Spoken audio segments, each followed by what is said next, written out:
Good evening, everybody, and welcome into another episode of New England Sports Weekly. As always, I am your host, Sean Metcalf, and I am glad that you've all decided to join me this evening. Sorry if we're a little late here, but nonetheless, it's a little late night New England weekly here. If I can speak. Not that I don't do this enough during the day. But we will definitely get you rolling on what's happened here in New England. I hope that you're all enjoying. I think this was the first official week of fall, of course. For all you sports fans out there, it is deep into football season now. We're into week number 4 in the NFL, getting towards week number 5 already for the college season. So we are just rolling right along into October, or getting close to October. It'll be that this weekend as you get ready for the Patriots and Packers and that full slate of week number 4. But I hope you're enjoying it all as it's starting to cool off here, although today it was a little bit warmer than usual. But nonetheless, we got a lot to dive into, so we'll dispense with some of the pleasantries here. But as we jump into the out of the box segment, still searching for that lovely sponsor out there, maybe 47 brand, you want to throw some love my way, get some nice merch, and not even a sponsor yet, but wearing the lovely throwback Patriots 47 brand sweatshirt, waiting on another one to come. So if I haven't dropped enough hints, 47 brand, maybe look my way.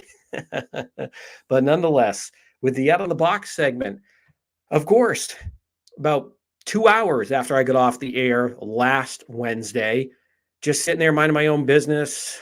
I think I was watching the new Andor series, Star Wars Andor series on Disney Plus. And what happens? I get an update that Ime Udoka, the Celtics head coach, is likely to be suspended for the full year, facing disciplinary actions from the Boston Celtics. That had not just myself, but everybody else that was a Celtics fan perked up and wondering what's happening here.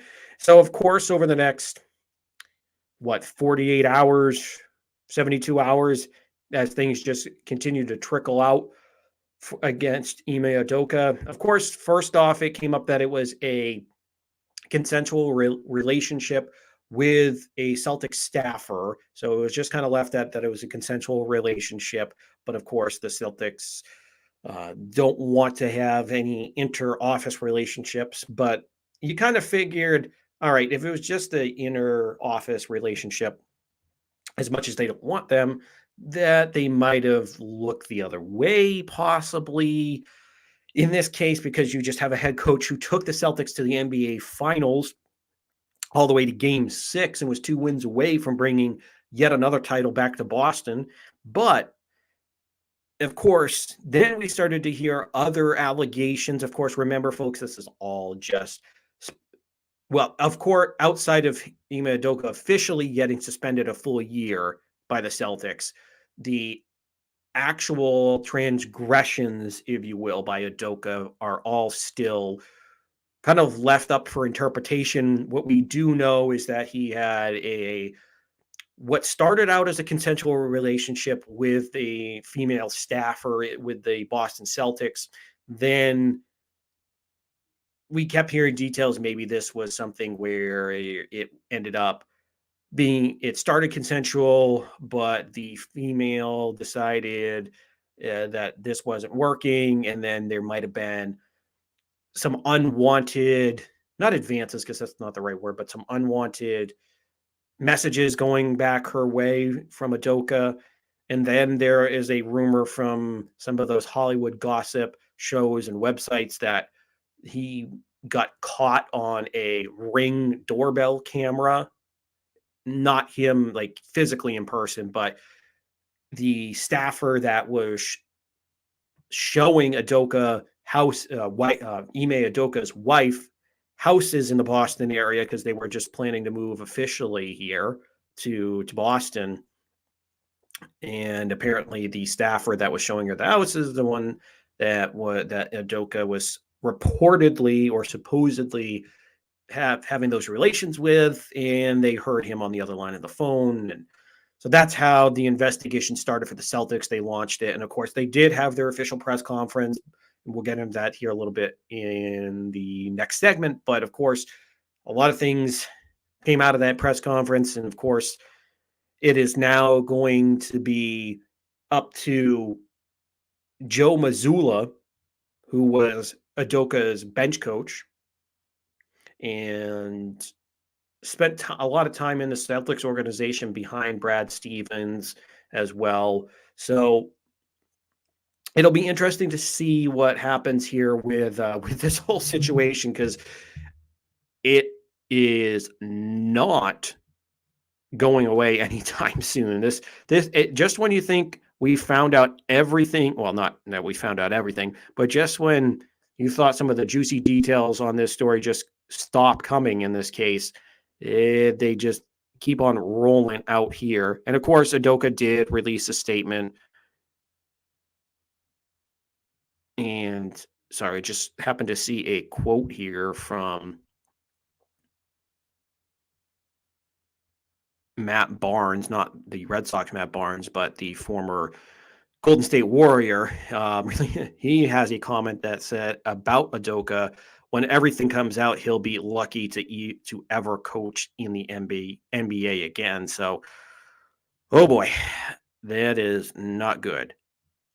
not good. Of course, we'll get into that a little bit more. And of course, the other piece of this news here, that even though Joe Mazzulla is the interim head coach, the Celtics have also contacted the Clippers about another former Celtics assistant who's out with the Clippers as their bench coach, and that's Jalen Arlanega. Sorry, it's another one of those tongue twisters.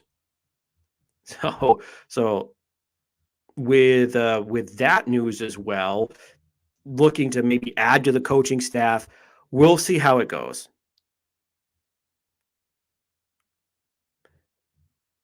But again, and of course, a lot of questions going to the Celtics players during media day, so we'll see how this all kind of unravels here. So sorry, that quote by Matt Barnes caught me off guard there when I was looking for one other piece of news. But anyways, so that's the big shocker. That was the big bomb that got dropped on the Boston sports scene.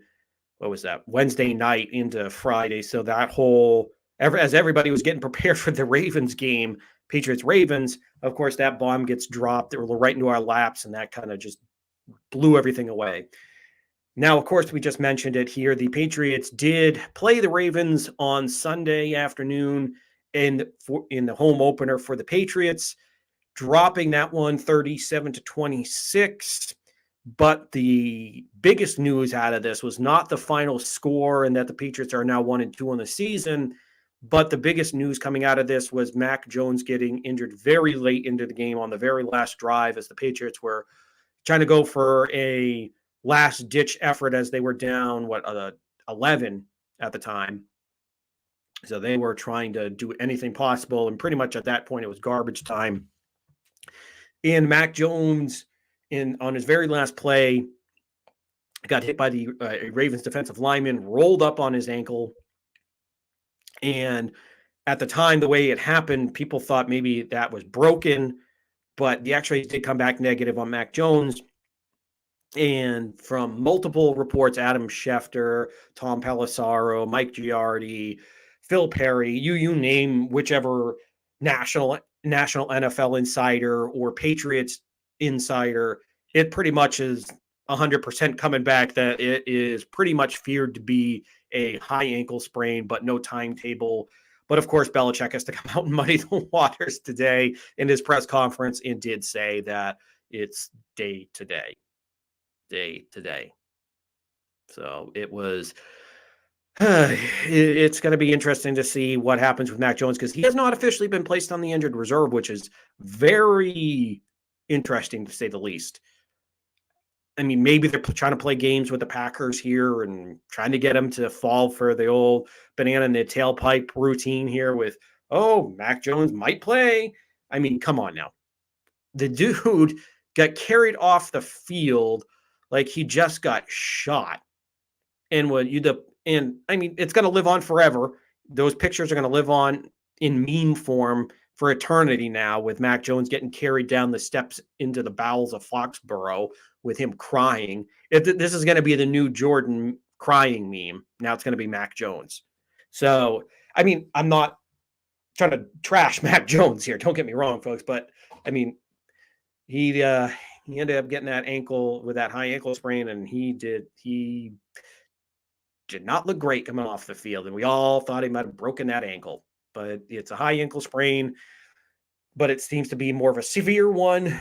And of course, every medical expert in their family have come out trying to make predictions in this one. So we'll see how long this is for Mac, but not good news here moving forward, because if this is anything long term, we're going to get a lot of Brian Hoyer, and probably if Brian Hoyer ends up sucking, we're going to get some Bailey Zappi, the former Western Kentucky product who owns the all-time passing touchdowns in college football history and set the record for most in a single season with 60 last year. But remember, it's at Western Kentucky. We're not exactly talking about the SEC here, playing at Alabama or playing at LSU, where you go out to the Big Ten, play at Michigan or Ohio State. He played at Western Kentucky, where it's Marshall and what is that, the America Conference, I think that they're in. But it is just not ideal. Not ideal here for the Patriots. So we'll definitely dive into that as well. So the last piece of news coming out of that Belichick press conference is that he didn't say that Brian Hoyer will be the starter in the event that Mac Jones is not able to play, which, I mean, if you don't have half a brain, you pretty much saw that injury to Mac, and you know it's going to be Hoyer. But Belichick officially saying that if Mac can't go, it's going to be Hoyer starting. So don't hold your breath, Patriots fans. Could be in for a long one here if Mac doesn't get back anytime soon. All right, as we mentioned, getting into let's just dive head first into this 5-alarm dumpster fire that it's been this last couple of weeks. I mean, there's no way getting around it. I know nobody from any other fan base, New York, Chicago, LA, Florida, whichever team you root for. I know you're probably sitting on your couch wherever, and you're just laughing your ass off right now that this is happening to Boston, because after 20 years of absolute dominance, I'm sure every fan from the East to West Coast that's not a Red Sox, Patriots, Celtics, or Bruins fan is just ready to kick Boston off their perch right now. So I know nobody's going to give anybody sympathy here. So I'm not looking for it. I'm just saying, let's just dive right into this 5-alarm dumpster fire that's going on here in the Boston sports scene, and we'll take it right from where we started in the Out of the Box segment, and that's going to be Ime Udoka. As we mentioned, I got off the air, 9:15, 9:30, and what was it, 11 o'clock, 10:45, 11 o'clock, whatever it was, last Wednesday. I got, 3 alerts within the span of like 30 seconds of each other, or whatever it was, all from my different apps that I follow, sports apps that I follow. And of course, they all show Ime Udoka facing possible suspension for violating Celtics team team regulations, whatever it was. Of course, the first one comes across and you look at it like, nah, you just kind of not brush it off, but you're like, oh, yeah, interesting. I wonder what this is. And then you keep getting more, and you're like, wow, this is serious. And just everywhere on social media just blew up. And then of course there were not a lot of details to begin with. And of course, as you started to hear a few things trickle out, you hear early in the morning on Thursday that this was a consensual relationship with a Celtics staffer. And then, of course, as we go through Thursday and then into Friday, especially I believe it was on Friday morning, that's when we really started to learn some of those details, that it was a started out as consensual, but then as the relationship broke off, and again, this was something that happened in the summertime. So this wasn't something that was, well, at least according to what we know at this point. Of course, now we're still probably only at the tip of the iceberg right now at this point with what we actually know. But from what we actually know, from what we supposedly know, this relationship started after the Celtics lost in the NBA Finals somewhere in the summertime. And Ime Udoka started this relationship with the staffer. And then, of course, as things started to kind of go south, however it ended, then supposedly now some of the reports are that this was it ended up being a little bit of harassment here from Udoka that we know of that was unwanted by her end and just is not looking good here for Ime. And of course, if whatever Matt Barnes is trying to report, if any of that is true, if there was anything even more sinister behind this, even more disgusting, then of course this really is going to blow up for Ime. But just the way it started out, it felt more.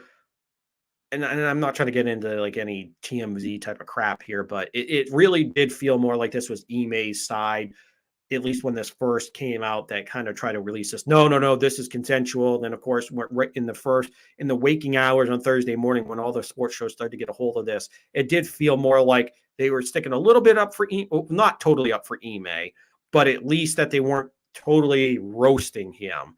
But then, of course, as more and more of the details have come out, that it started as consensual, then morphed more into a little bit more of unwanted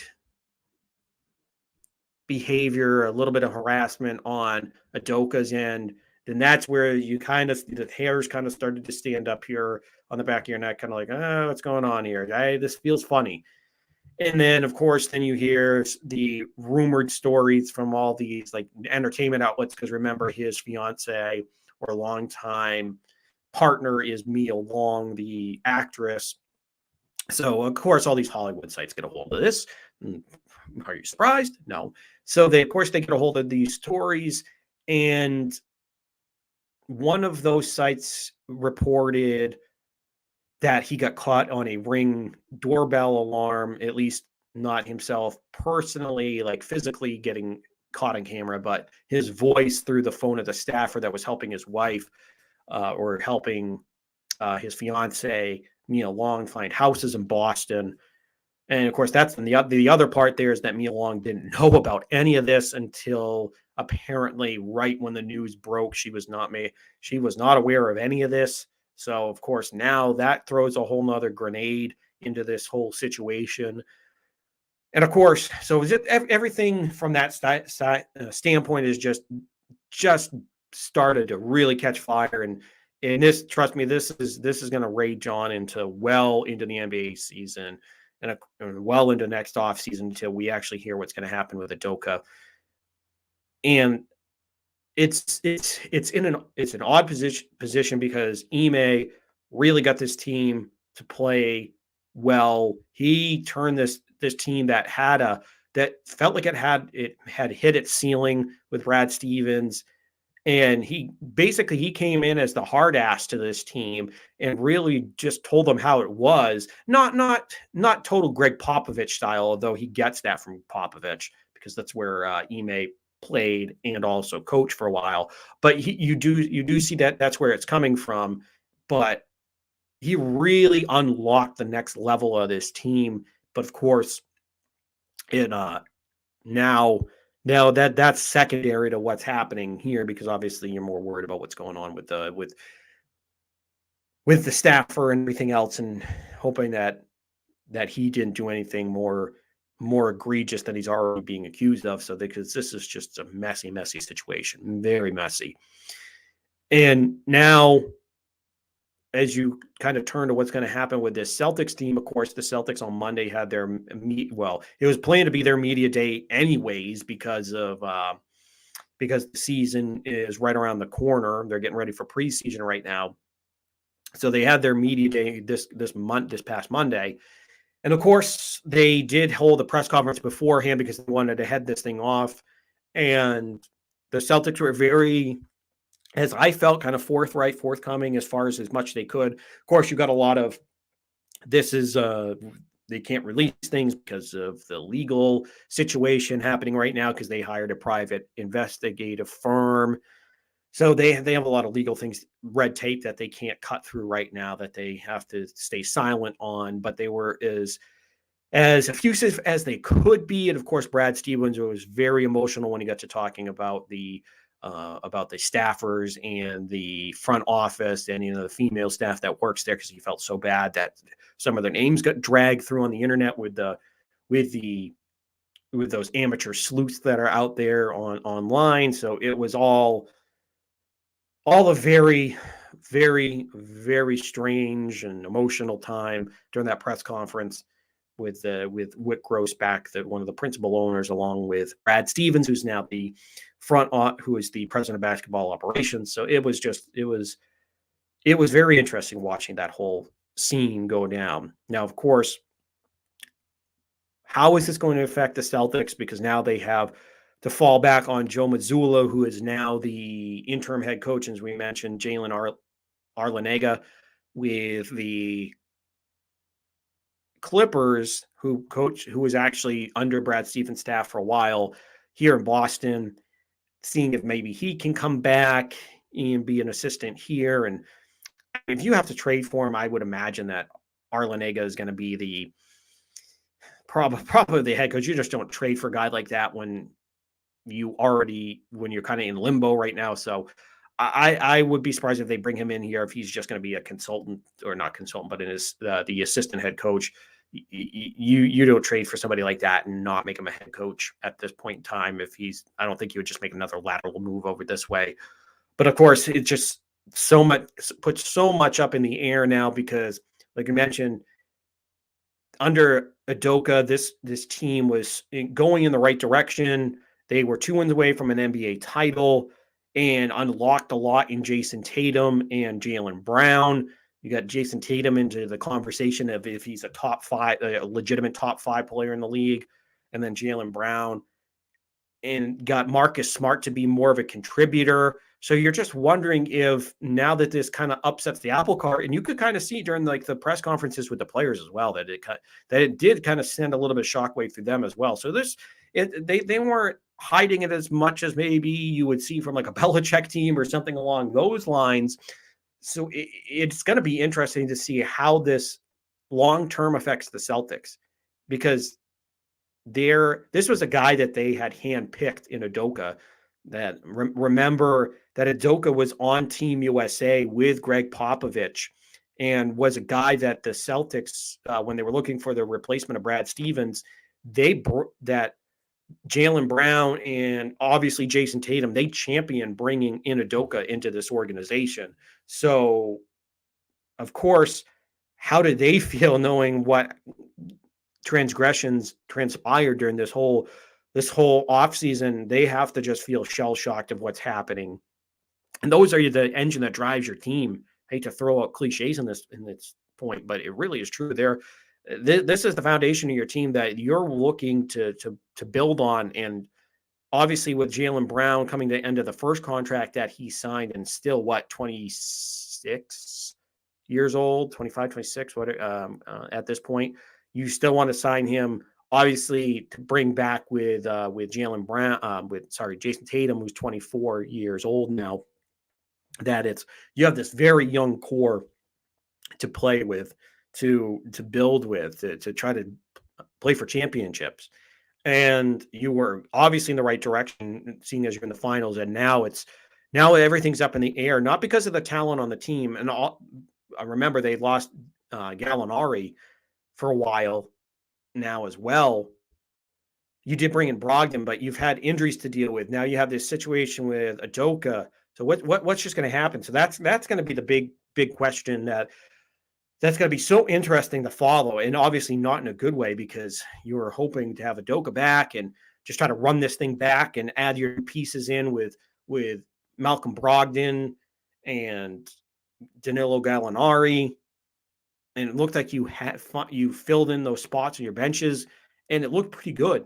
And now, and then of course, Robert Williams who kind of gets lost in the shuffle of all of this, everything going on, is out. Looks to be a little bit longer for 6 to 8 weeks instead of those 4 to 6. So he won't be expected back until close to the new year. So things just aren't looking great for the Boston Celtics, in which is so disappointing because they looked like they were on the rise. They looked like they were going to be the team that the Milwaukee Bucks, the Miami Heat, the Cavs, now that they got Donovan Mitchell, that the Celtics looked like they were going to be the ones that you had to go through. And now things are just up in the air. I mean, you got the talent now, so it's just a matter of can Mazzulla or Arlanega, can one of those guys come in and just quell a little bit of what's going on with this team and get them to focus on this season and get them to remember where they were, what they're capable of. So that's going to be the impact of losing Udoka. But of course, I mean, we talk about the basketball impact of this, but it all goes back to what did he do? Is what don't we know with this whole situation? And of course, until legally they're able to tell us, this is going to be so interesting to see what happens in this situation. So I'll be curious to see what happens with Celtics moving forward, as though, like I mentioned, it was just a atomic bomb that got dropped on us that Wednesday night, and it has just continued to spread. So it is not looking good for the Celtics as far as from all the drama on their end of things. So hopefully they can get some of this corralled in and get ready for their regular season and maybe get themselves focused back on basketball and ready to get back to the NBA finals and this time close it out. But I mean, it's going to be hard with what's just transpired. It's just crazy. I've never seen anything like this happen in sports. This was something that you couldn't even write in a movie. That's how weird this was. So I'm totally going to be interested to see what happens. Now, of course, again, rummaging through this 5-alarm fire that's raging right now in Boston sports and is the Patriots. We mentioned they played the Baltimore Ravens last week. They ended up losing 37-26, but that really wasn't the big story. I mean, we'll kind of break down some of the game here in just a second, but the big news out of all this is Mac Jones coming out of having almost escaped this debacle towards the end after a couple turnovers, 3 turnovers total, but 2 toward the end of this game that really cost them. In what pretty much amounts to garbage time because of the score and the time left, Mac Jones was out there trying to come up with some kind of comeback. And of course, as we mentioned earlier, a defensive lineman from Baltimore tackles him and rolls up onto his ankle. Everybody thought, oh my God, he broke his ankle. He's done for. And this is going to be really bad. But of course, it comes back and it's probably even worse than having a broken ankle because your broken ankle could heal faster. Of course, he comes out with a high ankle sprain, and those usually take a lot longer to heal. And it's not great news. And of course, we don't have anything official as far as it being high ankle. The only thing on the Patriots report the last couple of days from practice has been ankle sprain or ankle injury. So that's all it's been. The only thing we do know definitively is that the x-rays came back negative, that it wasn't a break. And everything else has kind of been speculation as far as how long he's going to miss, what's if it's even a high ankle sprain. But I mean, pretty much it's got to be a high ankle sprain. It's not I doubt it's a mild ankle sprain, just the way he came off the field. And like I said, it looked like he got shot and he was just getting carried down those stairs and he had the most anguishing look on his face. And like I said, that's going to be living on in meme form forever now. So poor Mac, he's going to have to deal with that. But it is just, it was just so so deflating at the end of that game because it was a game that started out so well. They actually were able to hold Baltimore. They held them on a couple of 3-and-outs. They Even though Baltimore got the first touchdown of the game, the Patriots were right there with them the whole first half. And at halftime, what was it, 14-13, or they were only within a point of Baltimore. And then at one point they ended up taking a lead on Baltimore, but Baltimore stormed right back. But they were right there with Baltimore. It felt like one of those old school, back in the mid 2000s all the way through 2014, when the Patriots used to play Baltimore. It seemed like every other year in the playoffs. We all remember 2011 when Billy Cundiff ended up shanking wide left, and the Patriots won 23-20 and won the AFC Championship, going to the Super Bowl. The next year in Foxborough, the Ravens returned the favor. And, of course, we all remember 2014, the divisional round there, where Edelman had the sweet touchdown pass, that 50-yard bomb down the field to Danny Amendola. They had that back and forth battle and ended up going on the AFC Championship game, and we all know the Patriots won in Super Bowl 49. So there's just been classic battle after classic battle. So this game felt like one of those games between these two great rivals. So it was a good game for the first half and some of the third quarter, but of course things started to unravel. Mac made some poor decisions that we'll get into here in just a moment, but of course he threw the interception in the end zone. He threw that one into like cover 4 that we'll talk about here in just a moment, that might not have even been really, obviously it's his fault for throwing it, but as you kind of look into it more and just things that have come out, maybe it was the bad play call that they didn't want to run. But man, it was a game that actually looked pretty decent for most of the game until they started turning it over, and then they were forced to come into comeback mode. And that's when, of course, at the end of the game, with only just under a minute left, that Mac Jones gets his ankle rolled on, and now we're here with the high ankle sprain. So it's just so disappointing because Mac was already kind of in a tough spot to begin with, because we already know that Matt Patricia and Joe Judge are sharing those not the play call duties, but sharing like offensive coaching duties. Matt Patricia is not technically the official offensive coordinator, but Mac's having to deal with a whole new system this year, I shouldn't say a whole new system, because of course the reports are that they're kind of splitting some of what the Patriots used to run when they had Josh McDaniels and all the Brady era.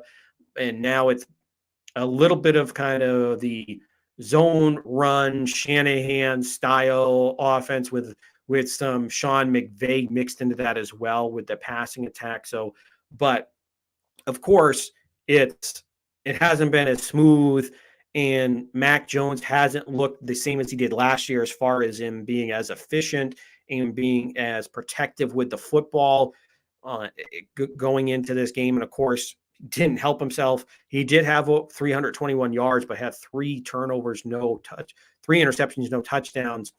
And the frustrating part with this, again, is that we all know what we saw out of Mac last year. Mac had a great rookie season.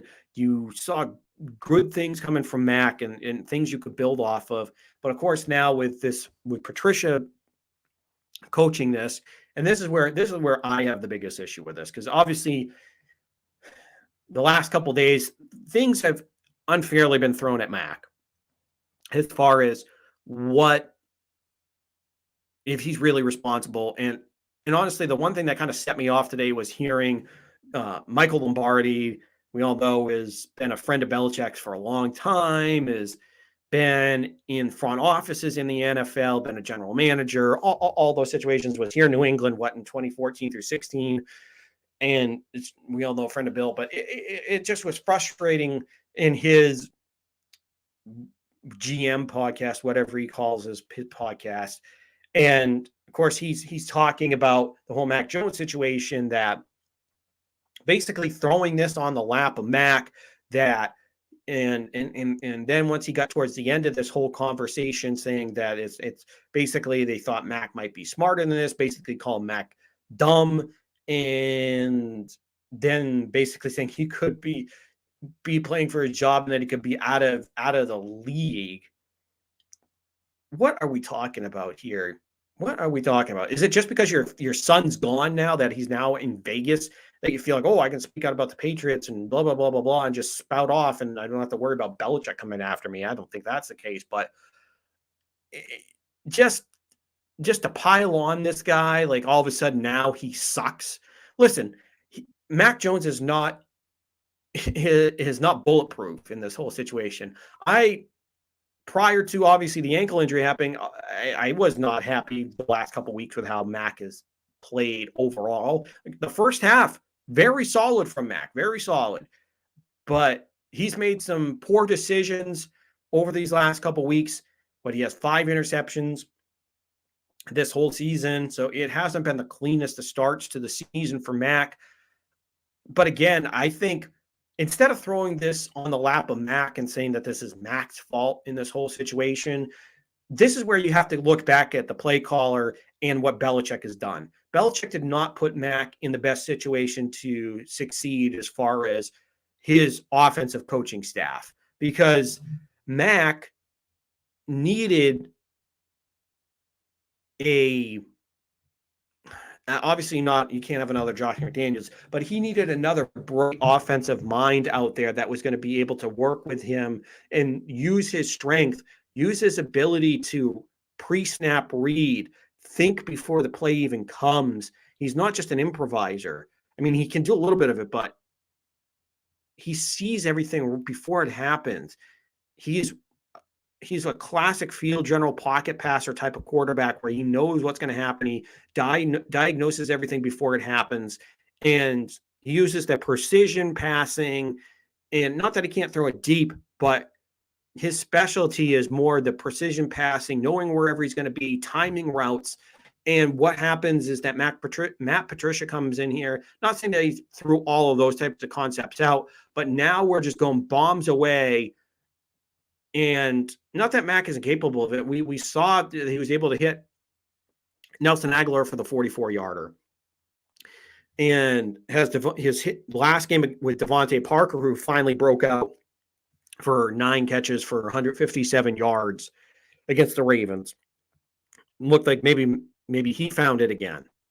But there's been way too many situations like in these 50-50 balls that have been going to Devontae Parker or Nelson Aguilar where they get intercepted, because whatever Matt Patricia's philosophy is, what he's trying to do is maybe simplify it, and instead of going down the field for 10 to 12 play drives and just with those surgical little paper cuts that they're giving you and bleeding you to death. No, he wants to just go for the haymaker and hit those 50-yard plays, because apparently he doesn't think that the Patriots offense that the old Patriots offense was too sophisticated for this group of players to execute, which last year they did a solid job. It's just that they don't have a Justin Jefferson, a Jamar Chase, a Waddle, a Tyreek Hill, any of those young stud or top tier wide receivers out there. They don't have that one big guy. They don't have their Cooper Kupp, but they have solid guys that prove that they could work in the system last year. But for some reason, don't get me wrong, I like seeing big chunk plays, but when they work, when you set them up to get to the big chunk plays, you can't just go bombs away all the time. You use those surgical type of drives that are 10 to 12 plays. And then, I'm not saying you do those all game long, but you set yourself up for other drives where if you can get those chunk plays, you do them, you get those chunk plays, but you don't want to stay so vanilla, so basic with this offense. And I think there are situations like that interception, the last interception that Mac Jones threw into that cover 4 defense, when there literally were 4 guys around Devontae Parker, but he kind of forced it in there. Now, of course, I think that was a bad play call that you got in from Matt Patricia that you could kind of tell when he got to the sidelines that he was so frustrated. Maybe, obviously, I think at the time people are thinking that Parker had effed up, but I think this is a situation where it was a bad play call by Matt Patricia that's come in. And of course, even other players out there have admitted this, that there are going to be times as a football player, as an offensive football player, if you go from a great coaching situation, and obviously overall the Patriots head coach is the best there is in the league, but offensively we know Matt Patricia, he ain't it. He just ain't it. This is not Matt Josh McDaniels, but they talked about you go from a great coaching situation over to a situation where you get in the huddle and you get those play calls from a guy like Matt Patricia where you've run this in practice, hasn't worked. You don't have confidence in the play that they're going to call between from the quarterback, the offensive lineman, the tight ends, wide receivers, whoever they are. They're not confident at all in what's being called, but yet you don't have much of a choice. I know, you can audible out of it, but sometimes maybe the audible choices that you get or that you kind of have based off of that play. Because remember, it's going to be, you can't just audible to like, you're in an I formation with only two wide receivers out there. It's not like you can all of a sudden, I don't like this look, I'm going to audible to five wides or four wide receivers, one back set type of situation. No, you have to deal with what you got out there. And if your audible situations, none of them really work for what you're stuck in because the personnel and the play call that was called in, then you're screwed. You can be Tom Brady. You can be Aaron Rodgers. You can be Patrick Mahomes. But if you don't have the right personnel out there because of a shitty coaching mistake, a call by your offensive coordinator, then it's going to make you look bad. And obviously, I know you're Mac Jones and you're pulling the trigger. Like the one in the end zone, that one I put more on Mac, that you should have thrown that one away. You definitely should have thrown that one out of the back of the end zone. And we could be talking about a totally different situation where maybe the Patriots get a chance to tie that game, or they maybe get a chance to walk away with a 3-point victory. Who knows? But that was a got to have it situation. And he just absolutely effed it up. And bad play calling or not, that is one that I put on Mac, where he should have thrown that one out of the back of the end zone in that situation. So that one was a little frustrating from Mac. But that one with the cover 4 situation, that you could tell with him coming off the sideline and being so pissed off that was definitely a bad coaching a bad call from Patricia in this situation. So, and now that Mac is dealing with this high ankle sprain, and now everything's going to get piled on top of Mac here. Like, well, he wasn't having that great of a season. Is he really the guy to handle this situation? It was his third game of his second season. The dude had over 3,800 yards and 23 touchdowns last year as a rookie. And yes, I know, and he made it to the Pro Bowl. And yes, I know the Pro Bowl nod was after the 3 starters bowed out, or a couple of the starters that bowed out. One of them had to bow out because of the injury. I get it. He wasn't a true Pro Bowler from the standpoint, okay, he got selected to it. And by the way, the Pro Bowl got basically was discontinued, if you will. They're doing a skills competition and all that. And we'll get into that a different time. It's the Pro Bowl. Who really cares about that? It's regular season. We'll move on. But this just brought up because I mentioned Mac in the Pro Bowl. But the whole situation with all this, the whole thing when it comes to Mac with this is just that we're going to, all of a sudden the vulture's going to come out now and start picking at Mac Jones while he's out with this high ankle sprain for probably, in my opinion, it's going to be 8 weeks. I know some people want, maybe 4, maybe 6. Maybe he's healthy in 4 to 6 weeks as far as everything's healed up, but to him to get back ready for football, I think 8 weeks. I think 8 weeks, which that's a long time to be without Mac, because The one saving grace in all of this is after this week, after the Packers game, they do end up going to play. They're at home against the Detroit Lions, so they do get the Lions. Although when it comes to Detroit, they're a little frisky this year. This isn't your dad or your grandpa's Detroit Lions where they're absolutely getting smoked every week. They've actually they've held their own with the Philadelphia Eagles, who are undefeated.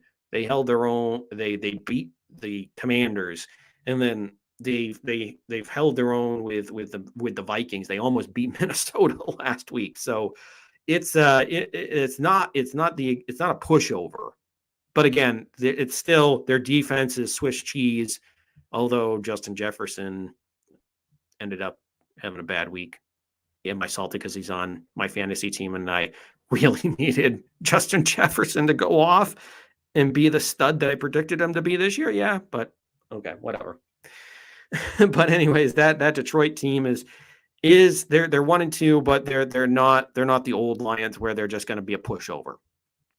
Then you do have the Cleveland Browns, who are surprisingly 2-1 on this young season. Or actually, they're the Cleveland Browns. Yeah, they're 2-1. Sorry, my apologies. They're 2-1. So usually the Browns you'd look at and be like, oh, that's kind of a little bit of a pushover. But again, remember they don't have Deshaun Watson, so you don't have to worry about a huge passing game. So it's going to be on the Patriots to shut down. Not Devontae Parker, man, I was blanking there, but to shut down Amari Cooper, because he's their one big weapon that they have left as far as receiving wise. It's pretty much going to be the Cooper show along with the Nick Chubb and Kareem Hunt show. So it's really going to be a heavy dose of run with some Cooper mixed in there. And of course, then things start to kind of get eased up a little bit. Then they have the Chicago Bears, who are just absolutely positively inept on offense. Then you go on the road, you play the Jets. And the Jets haven't been pushovers. They've kind of been they've been a little frisky this year. So we're not exactly talking about as big a cakewalk as we thought, because we thought going into the season, the first 4 weeks, if you could come out of this 2-2, get 2 wins, then you go into this Lions, Browns, Bears, Jets. Then you do have the Colts who were in the mix for a playoff last year, but just missed because of a dumb loss to the Colts. But you have the Colts mixed in, and then you have the Jets again. So you have a chunk there where you have some games that are definitely winnable. No give me outside of the Chicago Bears game. There's really no give me game.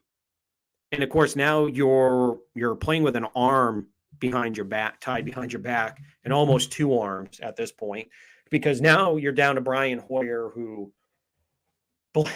man, bless him, but he is not it. This is a man that's 36, 37 years old. He got drafted by the Patriots in 2009. This is his second tour, actually his third tour duty, I believe, with the Patriots. And it's just Hoyer. And I know the famous Tony Romo clip will live on forever with him saying, "Oh, he knows the system," and then a couple plays later, he ends up throwing that pick to the Chiefs on well, it wasn't Monday Night Football, but it ended up being played on a Monday night because of COVID and all that crap happened. So it was definitely interesting to see, say the least there. With Hoyer in his last attempt, he was okay between the 20s, but he shit his pants in the red zone. So, oh man, it's not like he stuck around in Cleveland or Chicago.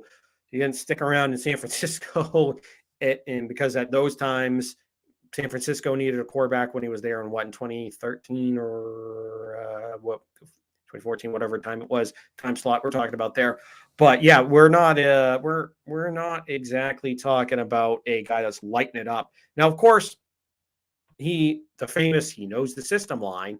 He does know it, although some of it got changed. So how much of it does he still know? So it's going to be interesting. And of course, we're not talking about a guy that has the best arm ever.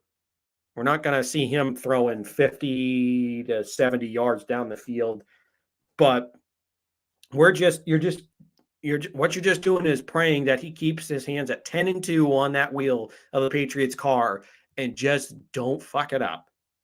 Don't. Just make those quick passes. Maybe we have to scrap what we were doing with Mac. Go back to some of the old stuff, just some of those short, quick passes. You have two really good running backs in Ramondre Stevenson and Damian Harris that you can rely on, and especially with Ramondre Stevenson, who I think is going to be a star in this league. Just once the Patriots finally once Damian Harris leaves next year, and once this is no longer a committee backfield, I mean, I really love Ramondre Stevenson.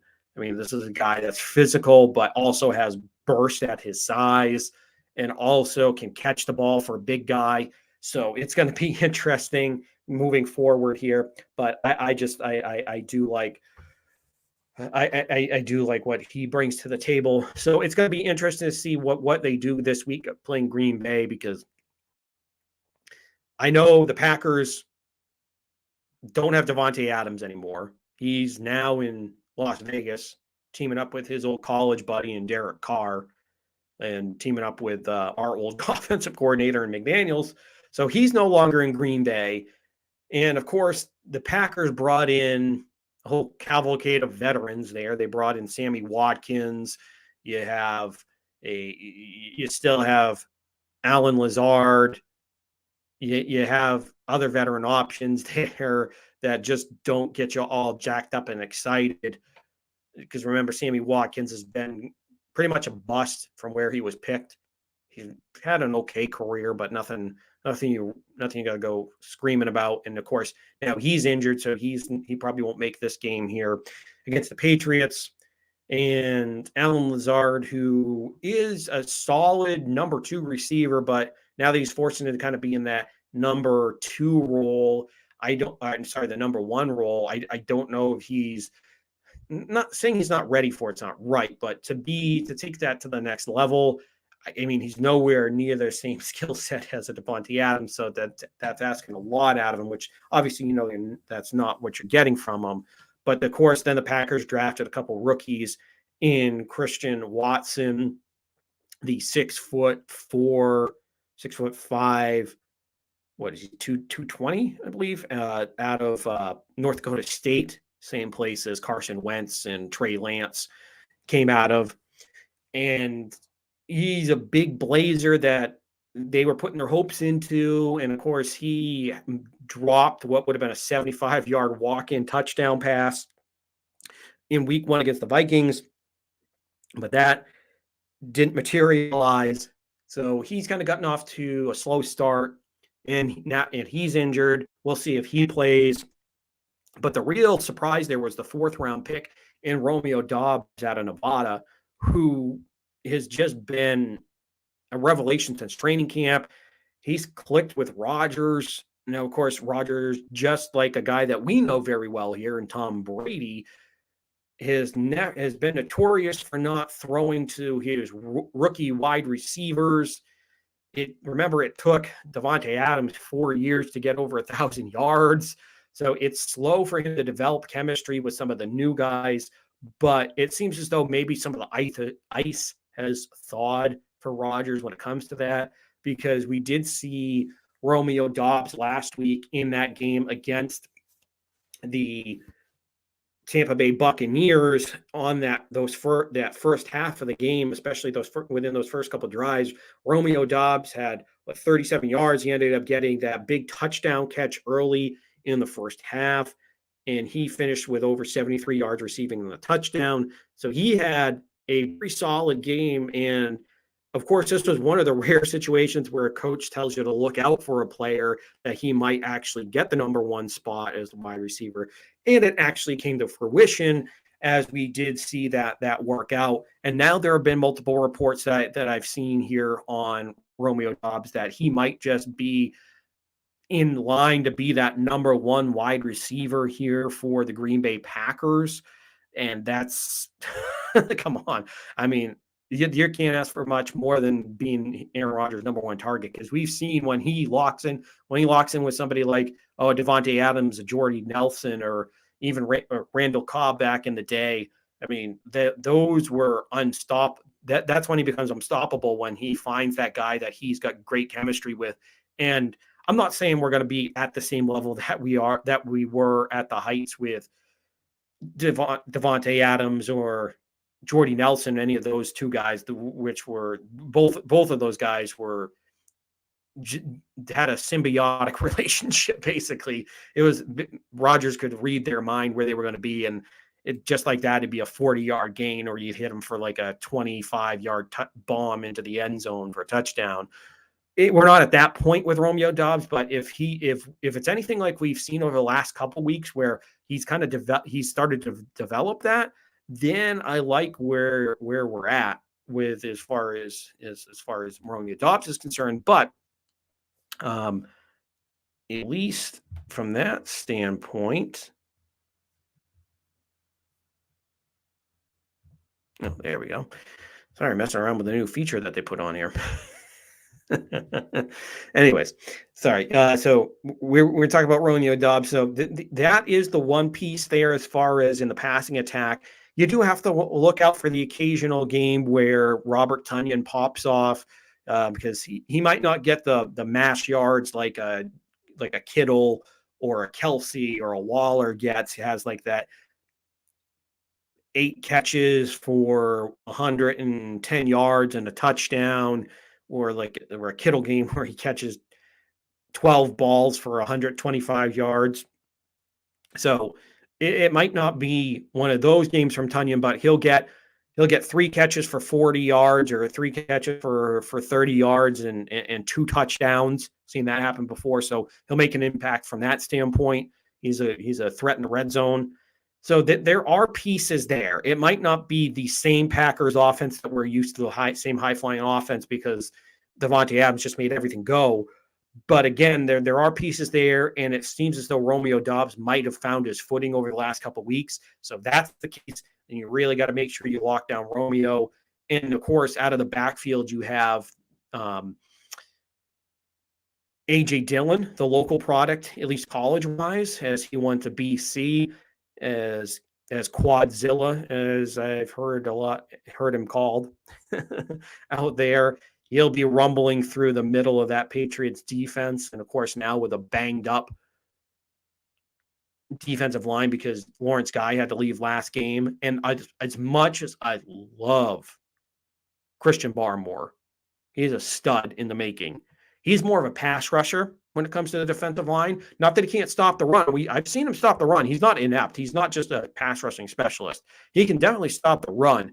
But for guys like A.J. Dillon and, of course, Aaron Jones, who is a dual threat, or actually both of these backs are dual threats, because nobody thinks about a massive power back catching the ball, but A.J. Dillon is very, very capable of catching the ball. And actually in week 1, he out-targeted Aaron Jones in week 1, 6 catches to 5. So he's very capable of catching the ball.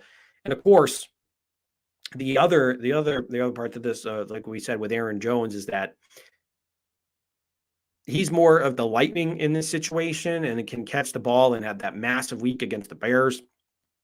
But that's just one thing that's going to scare me. If Kyle Duggar can't come back either, if he's out again, then you might see Aaron Jones run up the middle, run up the seam, catch a few balls, and go off to the races. And as much as I like the secondary that the Patriots have had, because let's remember, this defense, which was much maligned over the offseason because their linebacking core got stripped, you were pretty much left with Jawan Bentley out of Purdue in his 3rd year. And then you have some Then you have some other pieces in Josh Uche, more of a pass rusher. You have basically you're left with more speedy pass rusher type of backs. So now you're kind of left with using some of your safeties in Kyle Duggar, who, as we mentioned, has been out with some injuries, as well as now using Jabril Peppers, who's kind of a Swiss Army knife, and the ageless Devin McCourty. So you kind of use with some of your safeties kind of coming down into the box to try to stop some of those plays up the middle. So, I mean, AJ Dillon, if you don't have Lawrence Guy there, and depending on, because Bentley's kind of had a few things that he's had to come in and out of games for as well, then guys like AJ Dillon could run right up the middle and then use Aaron Jones on the outside, and you could get gashed that way. And then if Romeo Doubs continues to pop off, then they might be not in for a long day from the standpoint, oh, this is going to be a blowout. They lose 40-7. But no, this could be a game where you kind of you're there at the beginning of the game. You're keeping up with the Packers. You get them on a couple 3-and-outs. They might get a field goal or a touchdown, and you might answer them with another field goal there, and you're down 7-3, and then slowly it's just like paper cuts where, all right, 10-3, then maybe you get another field goal, 10-6, and you get an opportunity for a touchdown. You might punch it in, but then Green Bay just pulls away, and you get like a 10-point victory where it's just small little jabs, and then finally they throw that uppercut where it didn't, and they finally knock you out. Because now without Mac Jones, because despite what was going on with Mac Jones and the turnovers before the high ankle sprain, I did see signs that maybe they were starting to get used to this offense, because he was finally starting to hit Devontae Parker. He was hitting Nelson Aguilar. And when Jacoby Myers was in, he was hitting Jacoby Myers. He had him as a target. In the week against Pittsburgh, he hit him for 95, 5 catches for 95. So there were signs there that maybe they were able to, the offense might have been starting to wake up. No, obviously, we're not going to see record-setting 2007 Patriots offense from all of Randy Moss, but I'm just saying that maybe we might have seen some signs of life where maybe they might be able to keep up with one of these teams. But now that we're on Brian Hoyer, it's just like I say, keep your hands at 10-2, hand it off to your really good running backs. Although you're not going up against any cupcake of a defense here, because you're going up against Green Bay, who last year statistically was the best defense in all of football. They've had a few bumps in the road here early on. They got lit up by Minnesota and Justin Jefferson, and then they played the Bears. To the Bears, that's a cakewalk. Last week they played pretty well against Tom Brady and the Bucs for most of the game. They did end up letting Brady drive down the field late in the game, but again, come on, that's the GOAT. It's the best of all time, and Brady, I mean, we don't have to say that to you guys. We saw it for 20 amazing years here, but I mean, that defense held up pretty well. Although I hate to put an asterisk on it, but you kind of have to in this standpoint that you had no Mike Evans out with a suspension. Chris Godwin is out dealing with his hamstring injury. Julio Jones was out. Your tight ends were pretty much out. And it was pretty much Leonard Fournette, and then it was all guys that have been elevated from like the 4th, 5th wide receiver, Russell Gage, and then Rashad Perryman. Come on.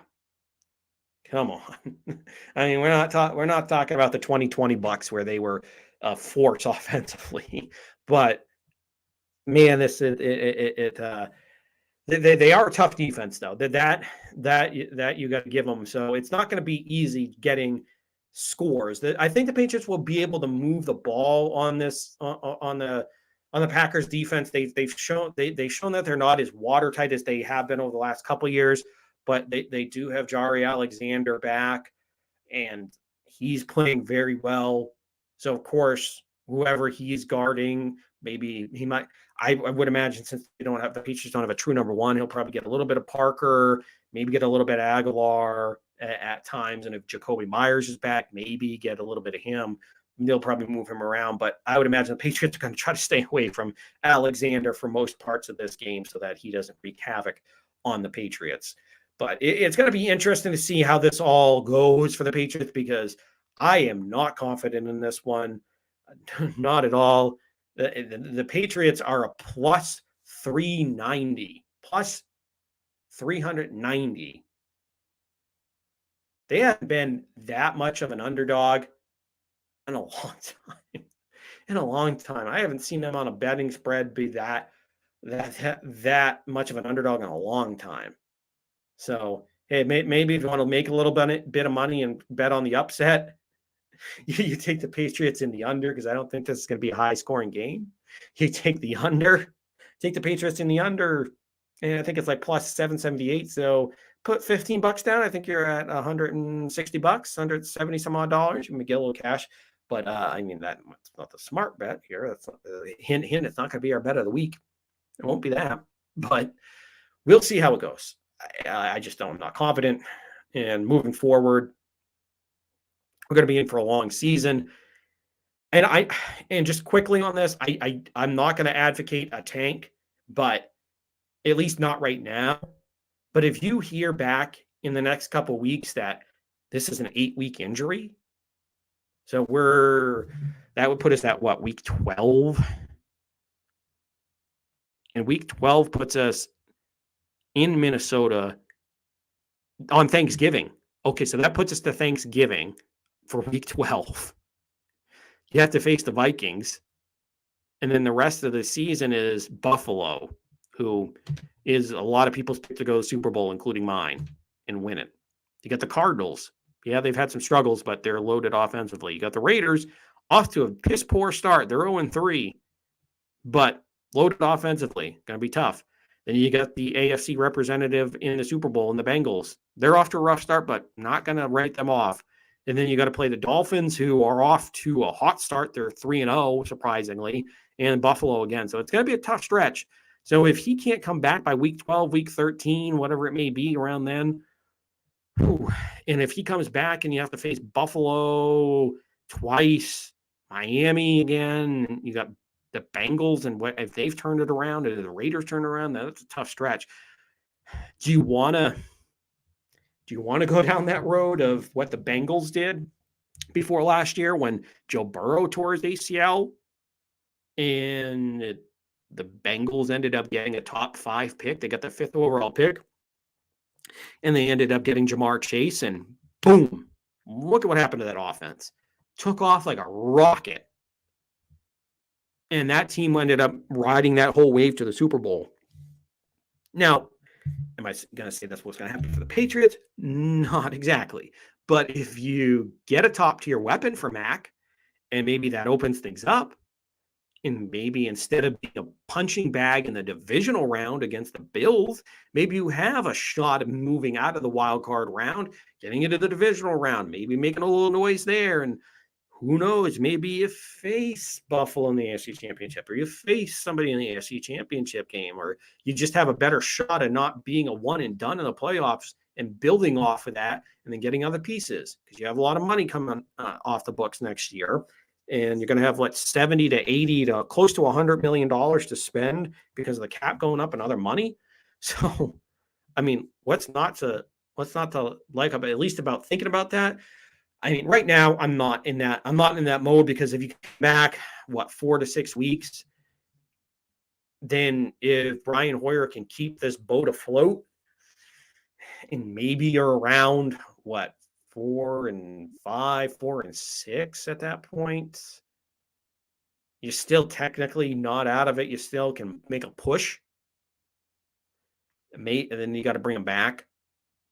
And I mean, I'm not really like, I never want to be in that tank mode, especially when you have a young quarterback who you believe in.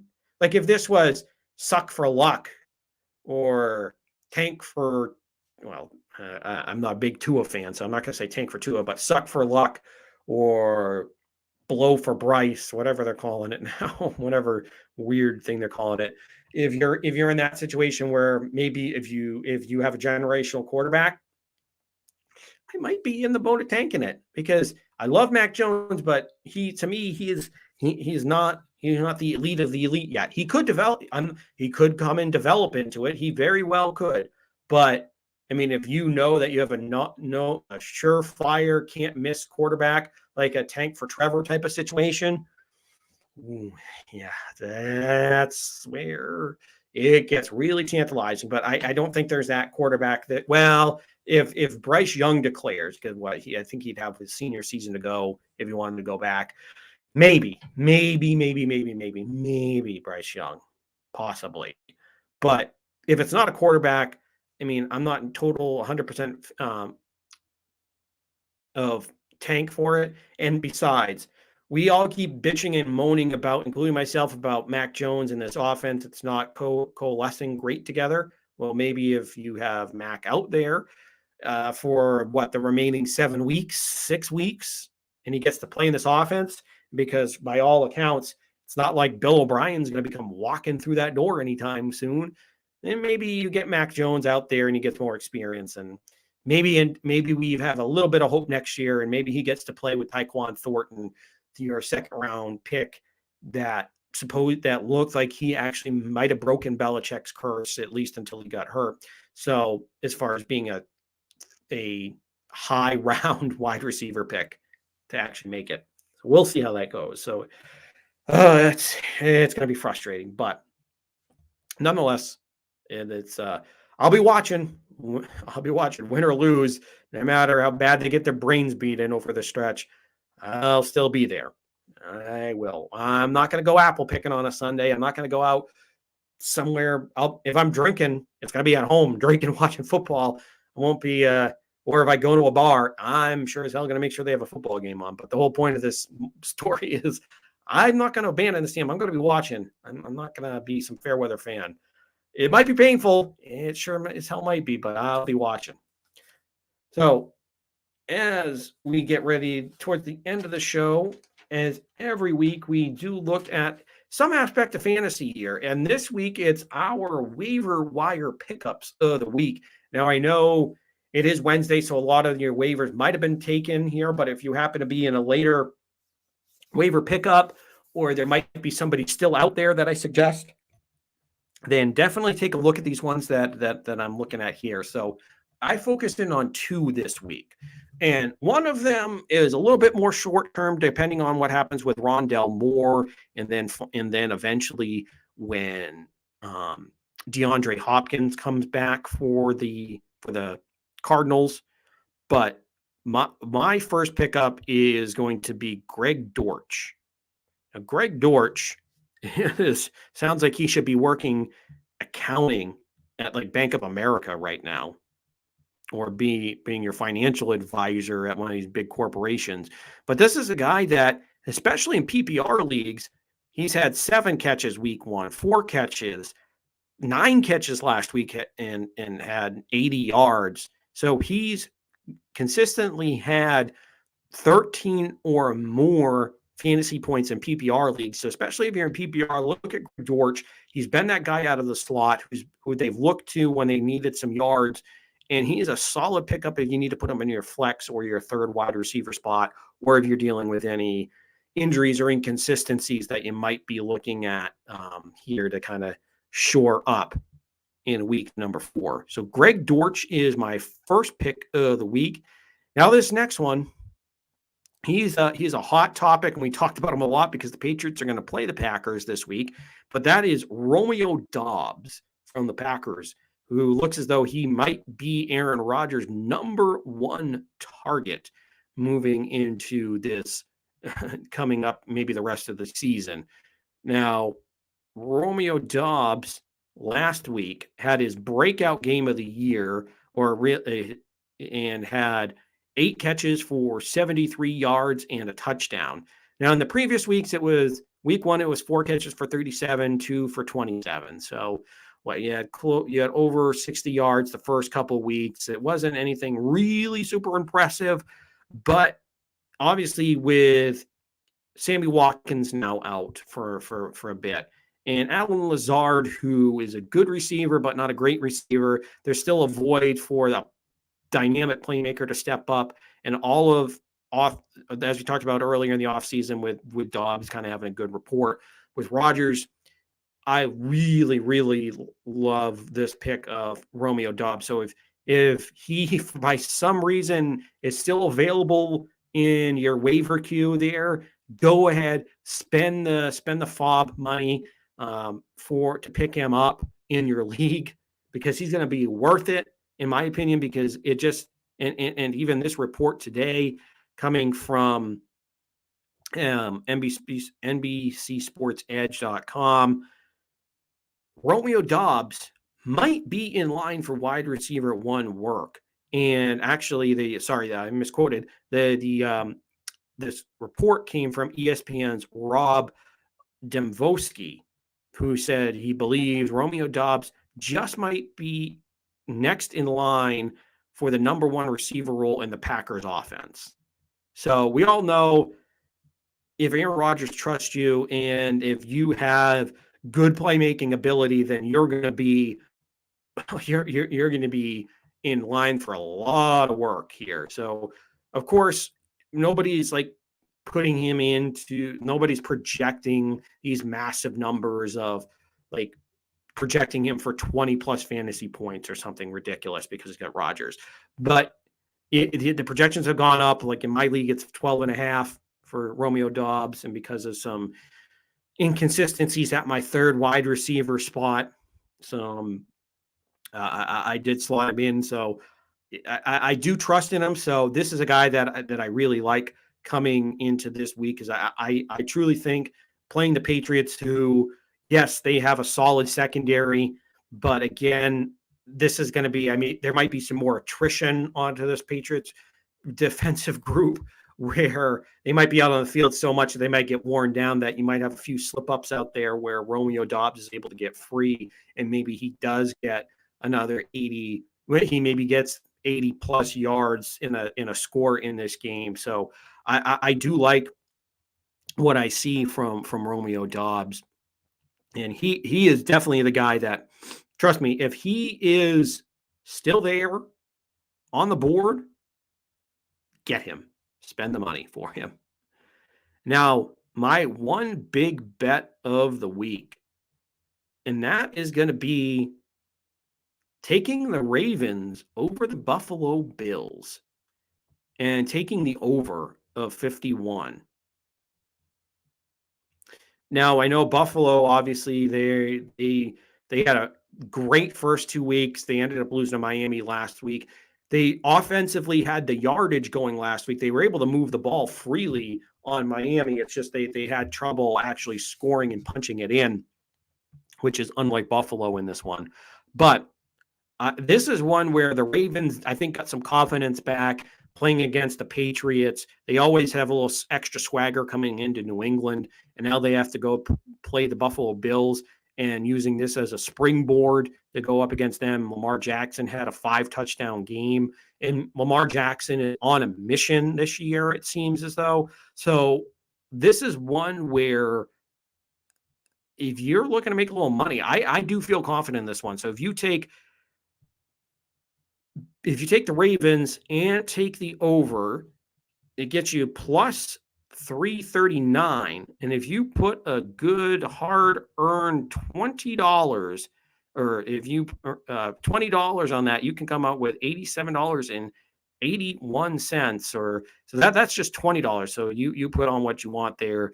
But I think that is a bet that you can take a little bit of money on if you want to do a same game parlay, throw in a few touchdown scores there, take a Lamar Jackson touchdown run. And of course, those props aren't out yet for that, but you take that, it'll increase your odds. But I think this is a great game to take the Ravens in this one. I mean, obviously it's not quite in the pick'em category, but I do like taking the Ravens in that one, because I think they're on a little bit of a heater now. They got a little swagger back from playing New England, and Lamar Jackson is on the hunt. So that'll do it for this week's show as we wrap things up here. Now, of course, unless now maybe just like we said last week, if we get another bombshell like there was with the Ime Udoka news, and it was pretty much somewhere around this time last night after I got off air that we had the whole bombshell drop. So maybe we'll have another one drop. Who knows? But we'll definitely keep you up to date with anything going on, especially with Ime Udoka and the Boston Celtics. Anything new breaks with that. Of course, we'll come back next week and we will we'll break down the Packers and Patriots game, and we'll see if maybe we're actually super surprised in this one, or if I was unfortunately wrong or unfortunately right, and the Patriots end up taking one off the chin here to the Packers. But nonetheless, we'll break this game down, and then of course we will keep you up to date on any other Boston sports news. And of course, as always, during football season, we'll keep you up to date on any of those fantasy football waiver pickups, the stardoms, situms, the studs and duds, all those type of things. We'll keep you up to date on all that, along with more betting. And of course, you can always find the show on YouTube every Wednesday night, usually at 8:00, but have some family in town, so I was catching up with them. So just push the show off until later on. And then of course, with you can always send in a live chat on the YouTube channel. And then of course, if you can't catch it live, always look on Spotify or SoundCloud. Just search the show by New England Sports Weekly. You can pull up the latest episode. And no matter if you're on YouTube, on Spotify, or SoundCloud, remember to hit the like and subscribe button. And here on YouTube, hit the bell as well for notifications. But yeah, just make sure that you get subscribed on any of the platforms that you happen to listen to the show live or in podcast form. We'd love to hear you. And of course, before we go, you can always hit us up on social media. You can hit my personal at Sean_Met. That's the same for Instagram and on Twitter. And of course, you can follow the show account at NE Sports Weekly on not Instagram, but on Twitter. Send me any questions there and follow for any breaking news. We'll post it out there as well. And then we did add an Instagram account this week. So Instagram is up and running here for New England Sports Weekly. And you can follow the show by following NE Sports WK, short for weekly. And just, again, search NE Sports WK, and we will get you up to date on any news and notes in Boston sports, and catch up on, and especially with now that we have an Instagram account, we can post live from, if we go to a Red Sox game, Patriots game, or whatever is happening as well. We'll post you anything there. All right, folks. Well, you have a good rest of your week. Enjoy your upcoming weekend and any plans you got going on. And as always, remember, enjoy football and have a good one, folks.